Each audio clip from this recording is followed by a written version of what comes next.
many concerns on the recent turmoil at Newark Airport. I represent the northern region part of New Jersey. Newark Liberty is one of the busiest airports in our nation. It's a central part of our region and nation, our economy, our constituents, and tens of millions of Americans rely on it operating. Newark is also a major economic engine in our region, supporting tens of thousands of jobs and connecting New Jerseyans with the world. The repeated failures are completely unacceptable. They have led to thousands of delayed and canceled flights. They have shaken the confidence of the public and badly damaged the reputation of the airport. I am truly disappointed that the acting administrator, Rushlow, is not with us today, just as I'm disappointed that the president has yet to nominate a permanent FAA administrator after forcing the last one out. At all times, but especially at this moment, we need strong, reliable, and forward-looking leadership at the FAA. To that end, last week, I led a letter with ranking members Larson and Cohen to the acting FAA chief seeking answers by May 20th, and we certainly expect to get them. Additionally, yesterday I joined my New Jersey delegation colleagues calling for an immediate surge of at least $2 billion to address the ongoing situation at the Newark Airport. We need three things right now. We need answers, we need urgency, and we need funding. Mr. McIntosh, 3 air traffic controllers were on duty the other day instead of the recommended 14. How frequently does this happen? And is there a minimum number of air traffic controllers who must be on duty at any given time? Thank you for the question. So yes, you're correct. For 1 hour, we did go down to 3 controllers in the Philadelphia Area C, TRACON. That is atypical. It does not happen often.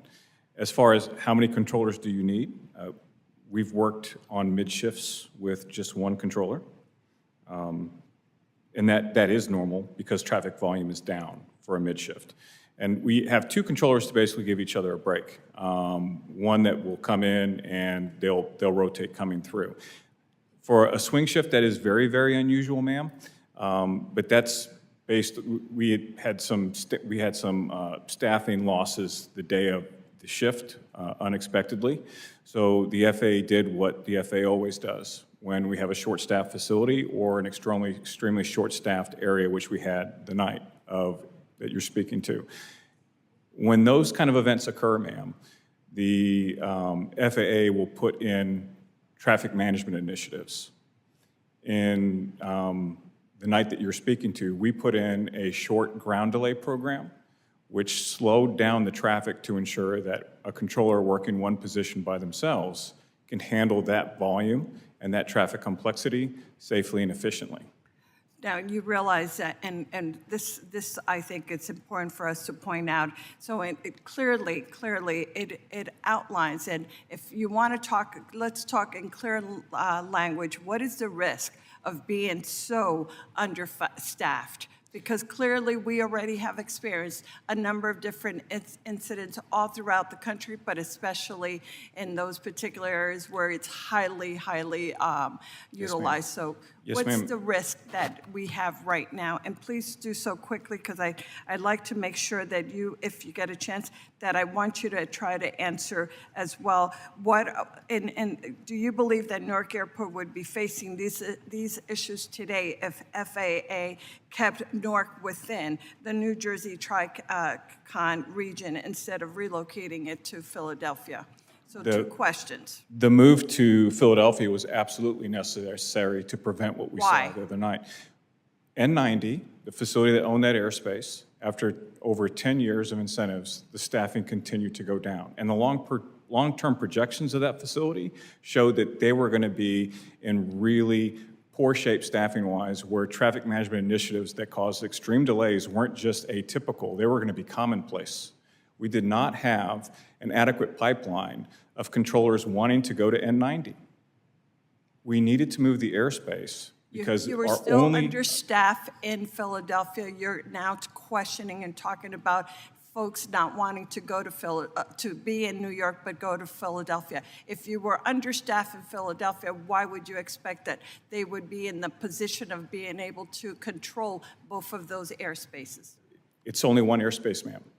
Well, but we're only one talking airspace. about a lot of the incidents and problems ma'am. that have occurred. I want to make sure I address your question. We moved the airspace because we had a lack of a pipeline. Since we moved the airspace, I have CPCITs, that means professional controllers who are volunteering to go there. Before, the only option we really had was sending academy graduates to the most congested airspace in the country. The success rate of our academy grads for the last 10 months at that facility was 23%. Only 2 out of 10, essentially, were going to make it through the program. I've now moved the airspace. I have a high-fidelity training program over at Philadelphia Area C, as well as experienced controllers wanting to go there. Every class spot that I have at Philadelphia Area C through 2026 is filled with a candidate that's got experience to work that level of traffic. That's why we moved the airspace. What you saw as far as ground delay programs due to staffing shortages is something that airspace would have seen in the coming years, and it would have lasted for a long time. That airspace move was necessary to ensure that we had enough controllers to work that airspace for the foreseeable future. It was going the wrong direction. And while I know there's some pain points now, what you're seeing now is what it would have been exponentially worse in the future. All right. Thank you. Thank you, Mr. Chairman. I yield back. Thank you. Mr.